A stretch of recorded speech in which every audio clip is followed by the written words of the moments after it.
O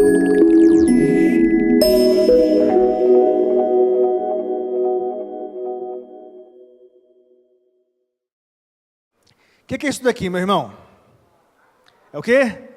Não é iPhone não, quem dera. Isso é um celular, correto? Diz para mim, para que serve um celular? Ligações, mais o quê? Mais o quê? Ligações, mais o quê? Internet, mensagens, WhatsApp, glória a Deus. Me diz uma coisa, o que é isso daqui, meu irmão? Depende. O que é isso daqui, meu irmão? Uma taça, um copo. Para que serve um copo ou uma taça? Beber alguma coisa, ok? O que é isso daqui, meu irmão? Para que serve um microfone? Para ouvir a minha voz com maior amplitude e assim por diante. Show de bola. É possível nós observarmos que existem N palavras, N objetos, que sempre vão possuir um conceito ou um significado. Algumas palavras são chamadas de homônimas. O que é isso, Igor?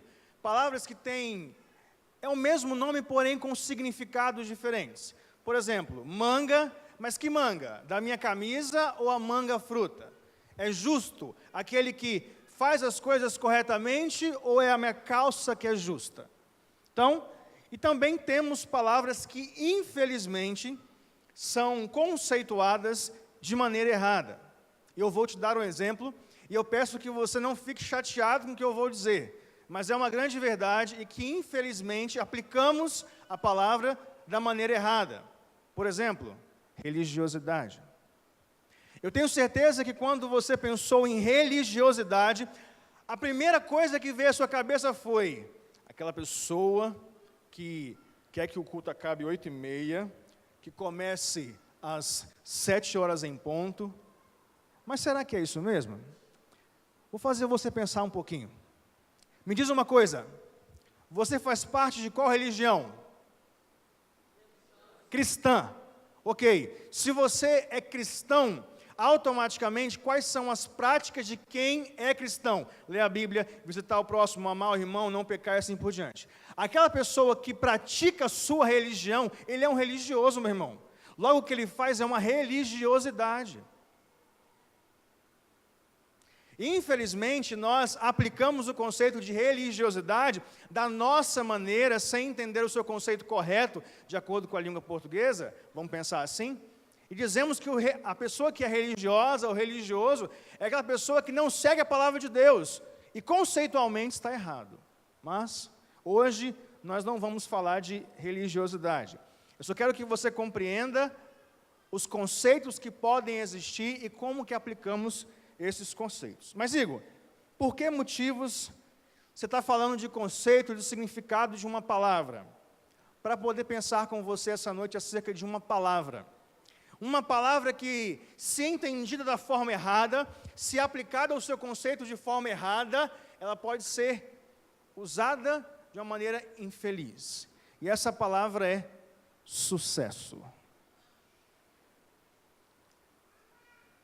Afinal, o crente pode ou não pode fazer sucesso? Não sei. Não quero também falar sobre isso. Mas eu tenho certeza que quando eu falei sucesso, a primeira palavra, ou o primeiro momento, ou a primeira ideia que veio à sua cabeça foi Neymar. Não? Anitta? Gisele Bündchen? Não? Tá bom então. Sucesso, fama, passarela. Isso sim. Isso está errado. Mas também está certo. O problema é que nós, às vezes, aplicamos o seu conceito de sucesso de forma errada. Por exemplo, o Neymar, ele é muito bom no que faz, não é? Faz o quê? Joga futebol. Quando eu paro para poder pensar acerca do conceito de sucesso, de maneira formal e de maneira informal, eu consigo esses significados. De acordo com Aurélio, sucesso é êxito, bom resultado. De acordo com o Google, qualquer resultado de um negócio, de um empreendimento. Comparando os dois significados, é a mesma coisa. Logo, se eu pensar no Neymar, ele está certo, ele é bem-sucedido no que ele faz, ele joga bola. Quando eu penso, talvez, em alguém cristão, um pastor muito famoso, já é diferente. Porque famoso é ser conhecido, e não necessariamente faz sucesso. Por exemplo, o Abner é um bom pai, e se ele educa os filhos dele no caminho do Senhor, os filhos crescem, se tornam bons profissionais, e são cristãos de acordo com a vontade de Deus, ele é um pai com sucesso. E justamente pensando nessa palavra sucesso, no seu significado, pensando na aplicação em nossas vidas, e nós, o fato de sermos cristãos, servos de Deus, será que nós temos obtido sucesso na vida cristã?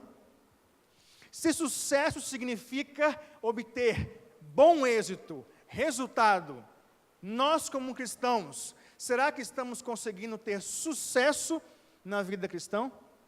Eu não sei. Então, por isso eu quero pensar com você em Romanos capítulo 12. Abra a sua Bíblia, ou você pode acompanhar comigo ali na projeção. Romanos, no capítulo 12.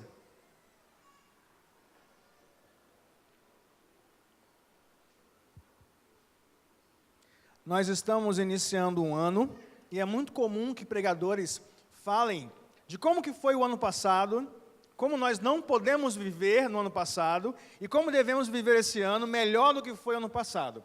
E eu pretendo fazer a mesma coisa, irmãos, só que de uma maneira diferente. Eu quero pensar nesses dois versículos com você, versículo 1 e versículo 2 do capítulo 12 de Romanos, e fazer você visualizar esses dois versículos de uma forma que você nunca conseguiu visualizar, e automaticamente pensar com você 5 passos para obter o sucesso na vida cristã.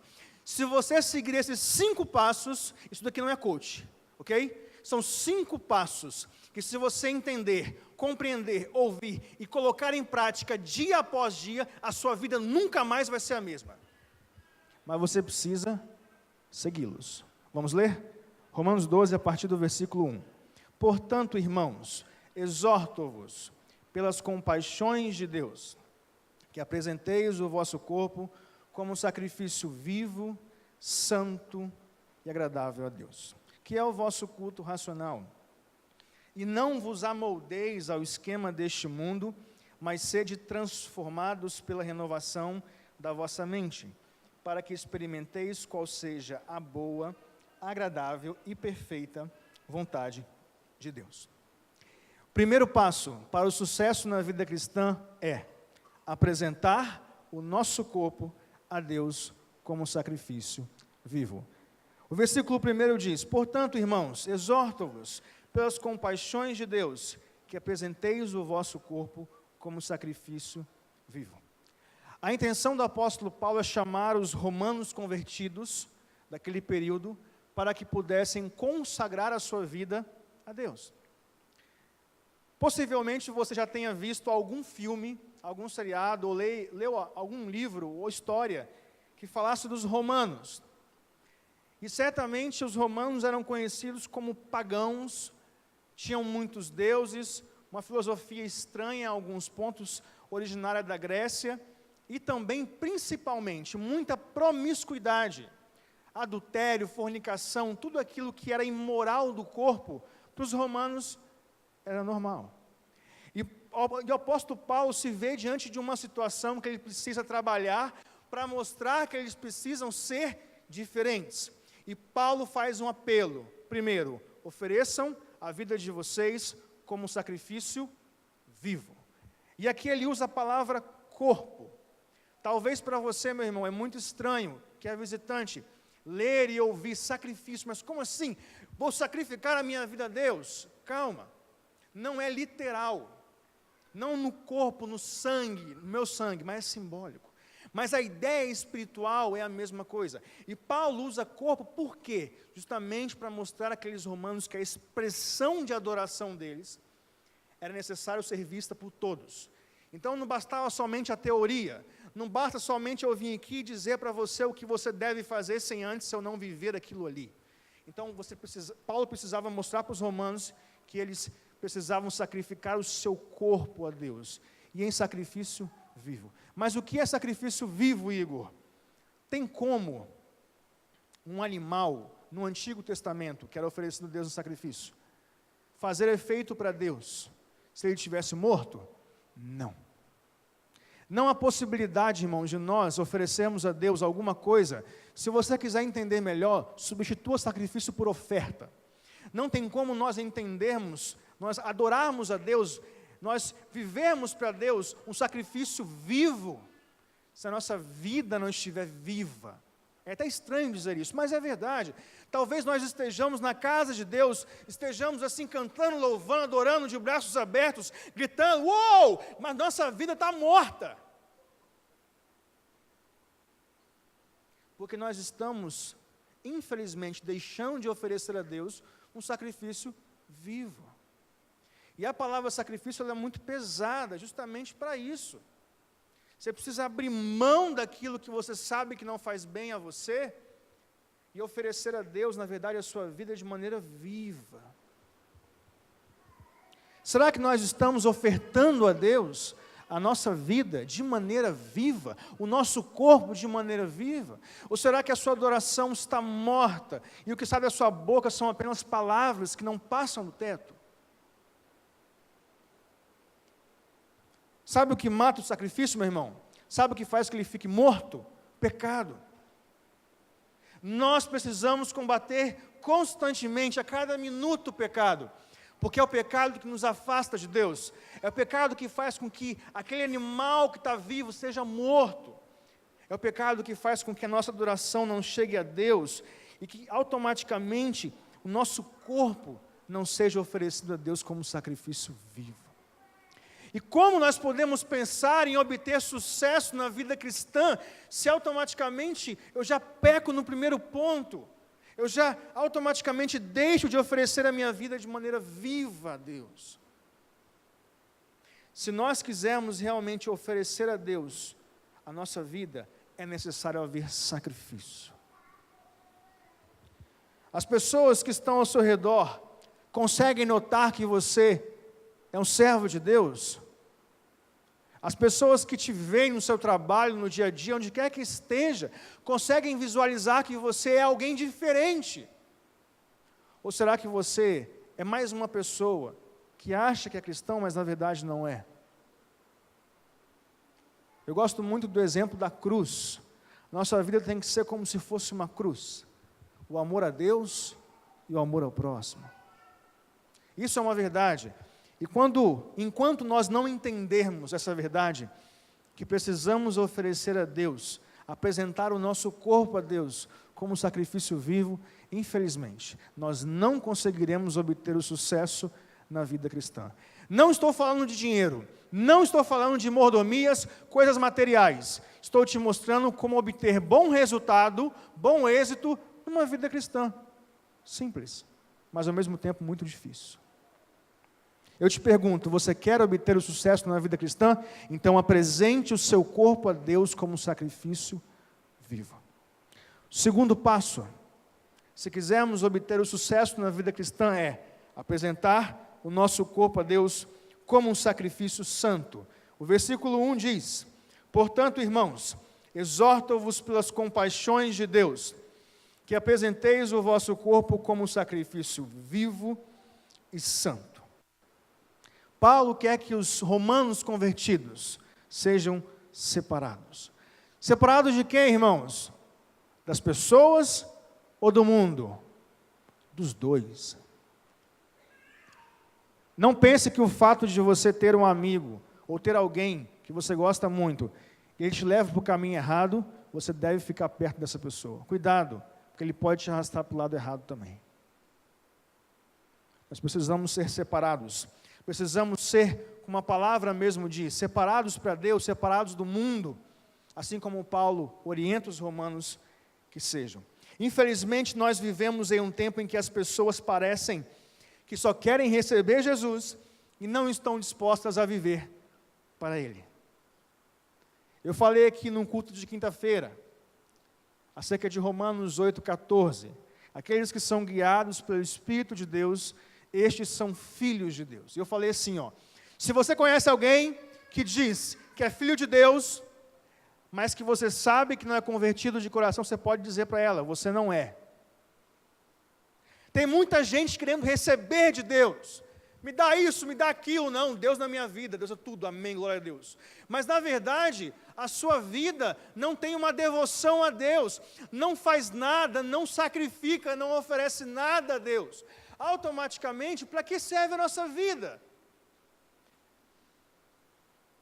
Para nada. E a santidade é justamente isso, irmãos. É o sacrifício que faz separar aquilo que não agrada a Deus. Distanciar da nossa vida aquilo que desagrada a Deus. E você sabe muito bem, mais uma vez, que a única coisa que pode separar você de Deus é o pecado. E mais uma vez, quando nós vivemos uma vida de constante pecado, nós não vamos conseguir obter sucesso na vida cristã. Por isso que os nossos sacrifícios são imperfeitos para Deus, pois não estamos vivendo um sacrifício santo. Você lembra do povo judeu, o povo de Israel, quando eles ofereciam um animal a Deus em holocausto para que pudesse perdoar os pecados? Era assim que funcionava no passado, não tinha Jesus. Tinha um sacerdote, tinha um animal, se levava o animal até ele e sacrificava aquilo ali. E o animal não poderia ser defeituoso. É isso que o pecado faz conosco. Nos separa da santidade. É isso que o pecado faz com a gente. Nos tira do centro da vontade de Deus. E o sucesso? Não tem sucesso na vida cristã. Porque só pode ter sucesso na vida cristã quem apresenta o seu corpo como um sacrifício vivo e santo. Se você quiser obter o sucesso na vida cristã, esse é o segundo passo. Apresentar a Deus a sua vida como sacrifício santo.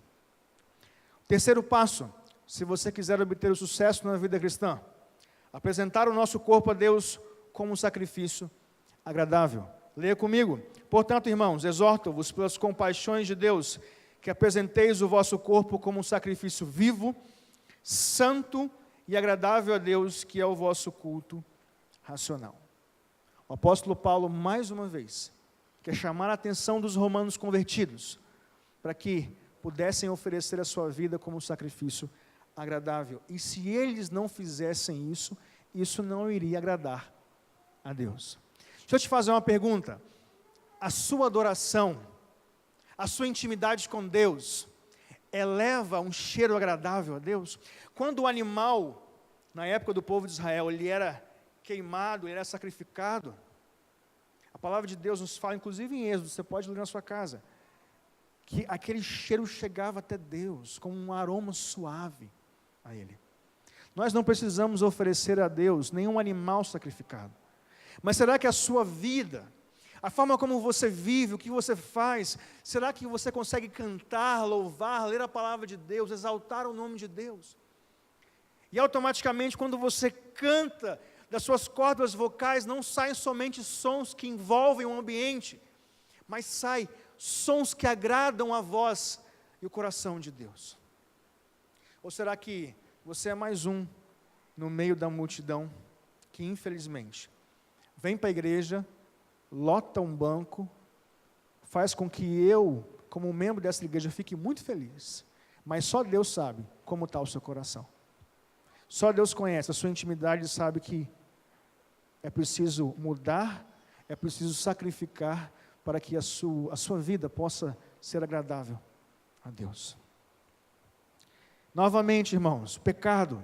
Infelizmente, o pecado tem nos tirado do centro da vontade de Deus. E aqui vai uma grande verdade, mas que é doída de ouvir. Às vezes nós achamos que, por estar na casa de Deus todos os dias, frequentando, achamos que somos salvos. E a salvação não é caracterizada por um movimento de levantar braço. Vai para a academia, procura o Aron e vai levantar peso.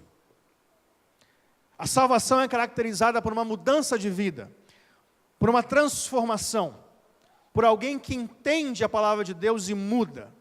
Isso é salvação. Nós convidamos, nós pedimos que a pessoa levante a mão para que possa ser público. E todos que estão aqui consigam ver que alguém está entregando a sua vida a Jesus. Mas, na verdade, é o seu coração que vai dizer para Deus se realmente você é salvo ou não. E 1 João 3,6 diz: qualquer que permanece em Cristo não peca. Qualquer que peca não viu e nem o conheceu. E é claro que aqui o pecado não é de que você nunca mais vai pecar, mas é que permanece pecando constantemente. Nós, infelizmente, por origem do pecado, porque um dia Adão e Eva comeram do fruto que não era para ser comido, o mal entrou na terra. E nós somos pecadores, nascemos com o pecado. Agora, praticar o pecado constantemente são duas coisas totalmente opostas. E quem muda de vida, quem tem um coração transformado por Deus, quem oferece a Deus o seu corpo como um sacrifício agradável, automaticamente está mostrando que é um salvo em Cristo. Está, como Paulo diz, produzindo fruto. E as pessoas conseguem ver que ele realmente é alguém salvo por Deus. Já dizia aí o ditado: de boas intenções o inferno está cheio. E eu resolvi mudar. De boas intenções o mundo está cheio, mas poucos estão dispostos a pagar o preço. Está disposto a pagar o preço, meu irmão? Diz amém. São poucos, está vendo? Essa é uma grande verdade. Muitos querem receber, mas poucos estão dispostos a dar. E é interessante, sabe o que, meu irmão? Quando a gente lê esse Romanos 12, e a gente visualiza sacrifício, e o Paulo usa corpo, você parou para poder pensar e visualizar que Paulo também pede em Romanos que nós mortifiquemos a nossa carne? E por que motivo ele usa corpo? Você consegue entender agora? É preciso que nós mortifiquemos, sacrifiquemos a nossa carne, se quisermos agradar a Deus. Se quisermos oferecer a Deus um sacrifício agradável, esse é o terceiro passo para obter o sucesso na vida cristã. E continuando o versículo, ele diz: apresenteis o vosso corpo como um sacrifício vivo, santo, agradável a Deus, que é o vosso culto racional. Escute o que eu vou te dizer. Mais uma vez, peço desculpas se eu for te ofender. Nós lemos e ouvimos esse racional, é o vosso culto racional, e interpretamos como sendo algo, 8 horas começa o culto, 9 horas acaba. O culto tem uma palavra, tem uma ordem, o quarteto cantou, agora é a mensagem. Pare para ouvir, silêncio. Está errado, meu irmão. Isso está errado. Nós implicamos com os nossos irmãos pentecostais porque eles ficam rodando peão, mas eles não estão errados. Sabe por quê?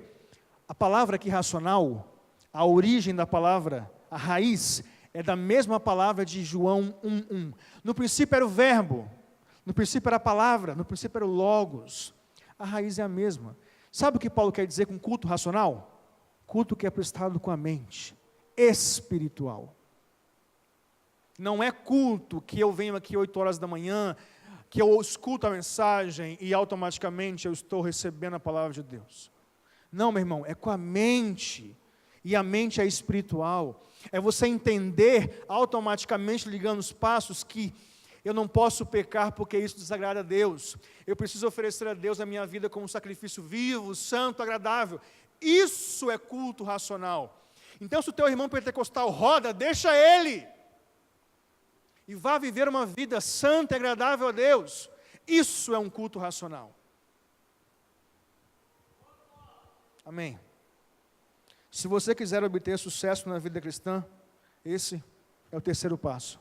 Apresente a sua vida a Deus como um sacrifício agradável. Quarto passo, se você quiser obter sucesso na vida cristã, não se conforme com as ideias desse mundo. Versículo 2 diz: e não vos amoldeis ao esquema deste mundo. Paulo deseja que os romanos convertidos sejam diferentes, porque a natureza deles é diferente. Em algumas versões, nesse mesmo versículo, você vai ver: não se conformem, ou não se amoldem. É a mesma ideia. Quem não se conforma não concorda. Quem não se amolda não está sendo transformado não está sendo moldado como um vaso na mão do oleiro, para que aquela forma seja igual ao do mundo. Então, se o mundo diz que adultério é certo, e você diz, eu concordo, você está se amoldando com as ideias. Se o mundo entende que beber uma cerveja socialmente é certo, você está se amoldando às ideias do mundo. Está conseguindo me entender, irmão? Esquece a cerveja, pensa na ideia. Ok? E não ri não. Será que estamos nos amoldando às ideias do mundo? Seus amigos, seus colegas falam alguma coisa da palavra de Deus, acerca da casa de Deus, e você ri, você acha engraçado? Ah, não, mas eu não concordo, mas como eu não posso concordar se eu vou rir? É estranho para mim, irmãos, isso. Como eu posso ver uma situação, ver uma ideia, aquilo que fala que fala contra a palavra de Deus? Você vê aquilo ali, você ri, você acha engraçado. Quem acha engraçado concorda. Não concordo com você não, porque eu estou rindo e estou achando engraçado.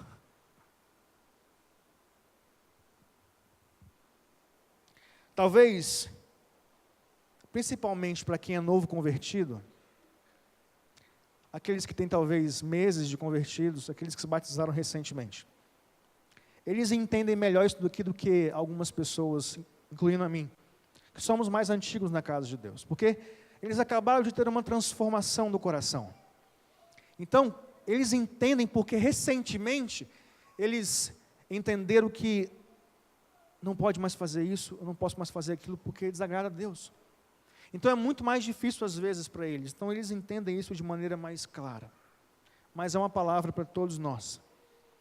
Se quisermos obter o sucesso na vida cristã, nós não podemos nos conformar com as ideias deste mundo. Sabe quais ideias que você precisa seguir? Da palavra de Deus. A palavra de Deus, a Bíblia, nos traz informações para toda a nossa vida, meu irmão. Tudo o que você precisa ser, tudo o que você precisa fazer está na Bíblia. E se nós não lemos a palavra de Deus, nós não confiamos, cremos que Deus nos deu uma Bíblia para que pudéssemos ouvir a sua voz, infelizmente, como nós vamos saber quais são ou não as ideias do mundo para poder dizer, não concordo? E aí você vai ser mais um que senta no banco só para poder ouvir alguém falar. E amanhã é mais um dia como qualquer outro. Deixe que o Espírito Santo molde a sua vida. Entenda, meu irmão, você, salvo por Jesus, dentro do seu coração, a sua natureza, ela é diferente. Não tem como a gente pegar um animal selvagem e tentar domesticar na nossa casa, sabe por quê? Porque ele nasceu para ser selvagem. Alguns tentam e às vezes se machucam por isso. Nós, quando entendemos, quando nós fomos transformados por Cristo, dentro de nós, a nossa natureza, ela é diferente. Por isso que nós não nos conformamos com a ideia desse mundo, com o que eles querem nos oferecer. Porque nós pensamos diferentes. Nós temos uma capa, esse corpo, e é só isso que é igual ao mundo. As ideias não podem ser. Se você quiser obter o sucesso na vida cristã, não se conforme com as ideias desse mundo. E por último, se você quiser obter o sucesso na vida cristã, seja transformado pela renovação da sua mente. Versículo 2. E não vos amoldeis ao esquema deste mundo, mas sede transformados pela renovação da vossa mente. O apóstolo Paulo estava clamando para que os romanos convertidos fizessem da sua aparência interna expressão para a sua aparência externa. Olha que poesia bonita. Mas é uma verdade. Quando nós vemos o ponto anterior e nós entendemos que eu não posso me conformar com esse mundo, é o seu coração, é dentro, a sua natureza. Agora, quando você é transformado pela renovação da sua mente, você vai mostrar aquilo que você não se conforma para as pessoas. Inclusive a palavra usada aqui em transformados é metamorfose. É a mesma palavra usada lá em Mateus, em Marcos, Lucas e João, para falar da transfiguração de Cristo. Cristo estava num corpo, um corpo humano, mas aquela não era a origem dele. Olha que lindo, irmãos.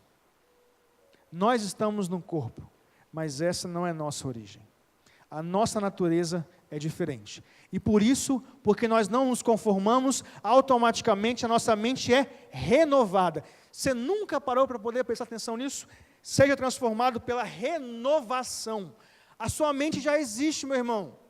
Ela vai ser renovada. A forma de pensar, a partir de agora, quando a sua vida muda, quando o seu coração muda, é diferente, é novo. E não pode ser mais o mesmo. Entenda, quando falamos de mente, não estamos falando de cérebro e muito menos de inteligência. Estamos falando da mente espiritual. A mesma ideia do culto racional. Mas, Igor, como eu posso renovar a minha mente se eu não consigo parar de pecar? Entenda, meu irmão, o pecado é um grande problema, mas nós erramos quando pensamos que o problema está no fato de tentarmos parar de pecar. Faz o inverso. Em vez de tentar parar de pecar pensando no erro, começa a pensar antes de pecar. Porque, na verdade, a maldade vem do coração, meu irmão. E, às vezes, nós pensamos, eu preciso parar de ver filme pornô, preciso parar de adulterar, preciso parar de mentir. Não! Por que eu estou fazendo isso? Pensa! Usa sua mente espiritual, que é o culto racional, e renove a sua mente. Eu não posso fazer isso porque isso não agrada a Deus. E aí, automaticamente, a nossa forma de viver vai ser diferente. Você lembra do dilúvio, lá de Noé? Antes do dilúvio, lá em Gênesis 6:5, Deus falou assim, ó: e o Senhor viu a maldade do homem na terra, que era grande, e que toda imaginação dos pensamentos de seu coração era continuamente má. Às vezes nós pensamos tanto no pecado, tanto em crer, não posso parar, tenho que parar de pecar. Não, meu irmão, muda a sua forma de pensar em relação às coisas da vida. Usa a sua mente espiritual para começar a pensar diferente de como o mundo age. E você vai começar a viver uma vida diferente. Esse é o problema da humanidade. Por causa do pecado, nós perdemos a nossa forma original de pensar e agora precisamos renová-la. Em quem? Em Cristo. Através de quê? De uma regeneração. Você lembra de Nicodemos? Você lembra de João 3,7, que Jesus fala: é necessário nascer de novo. Esse é o segredo, irmãos. Para você poder cumprir todos os passos, é necessário nascer de novo. E quem nasce de novo é regenerado, é transformado, é uma nova pessoa. E automaticamente, você começa a entender e a pensar nas coisas da vida em relação à palavra de Deus de uma maneira muito diferente. Porque você agora quer o quê? Oferecer a vida a Deus como um sacrifício vivo, santo, agradável. Você não vai se conformar mais com esse mundo e você vai transformar a sua forma de pensar para uma nova mente. E qual é a conclusão disso? Para que experimenteis qual seja boa, agradável e perfeita a vontade de Deus. Não é a vontade de Deus em relação à sua vontade, não é a vontade de Deus para os seus desejos, não. Se você oferecer a sua vida a Deus como um sacrifício vivo, santo, agradável, não se conformar com esse mundo e automaticamente transformar a sua forma de pensar, você vai estar agradando a Deus. E automaticamente você vai obter o sucesso na vida cristã. Essa é a questão, irmãos. Não é de dinheiro que eu estou falando, não é de como ser o melhor profissional de vendas. Não, meu irmão, estou te falando como você ser o melhor cristão. E se você não é, o caminho para isso, o primeiro passo é a regeneração. Entrega seu coração a Deus, muda de vida e começa a ter uma nova forma de pensar. E você vai abrir a sua mente, seus olhos espirituais para aquilo que realmente é de Deus. E para encerrar, eu quero deixar com você uma frase de Martyn Lloyd-Jones, um grande pregador, um grande teólogo, e que você reflita nisso nessa semana, durante toda a sua vida. Não é o que vocês fazem que é errado. Nós somos errados. Antes de poder fazer o que é certo, você precisa se endireitar. Isso é cristianismo.